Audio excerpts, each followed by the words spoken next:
দেখো মা, সীতা কেমন বোবা হয়ে গেছে, ওর চোখের দৃষ্টিটাও তো হারিয়ে গেছে মা।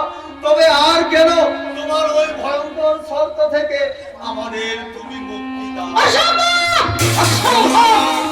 আর তুমি এমন কথা বলো না। এই ভাঙা মুক্তার মাঝে নামা বেকুলতা আমার চোখের ঘুম কেড়ে নিয়েছে মা। চোখের ঘুম কেড়ে নিয়েছে। সীতাকে ছাড়া আমি পাগল হয়ে যাব মা, পাগল হয়ে যাব। ওকে তুমি আমার কাছে আসতে দাও। না না, 50,000 টাকা আর দরবারে সোনা না পেলে আমি কিছুতেই ওকে তো স্ত্রী হওয়ার অধিকার দেব না। আমি দেব তোমার ওই টাকা। তুই কি তাহলে আমার মরা মুখ দেখতে চাস? তুমি চলে যাও, চাই না আমি তোমার স্ত্রী মর্যাদা। আজ থেকে তুমি জানবে তোমার সীতা মারা গেছে।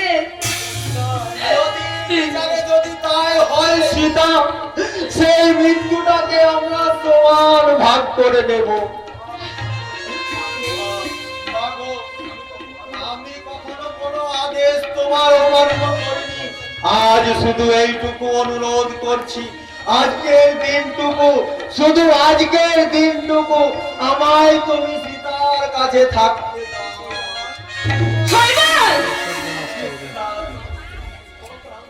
আমি বড় ক্লান্ত মা, বিশ্বাস করো, সীতাকে আমি স্ত্রী রূপে কাছে পেতে চাই না।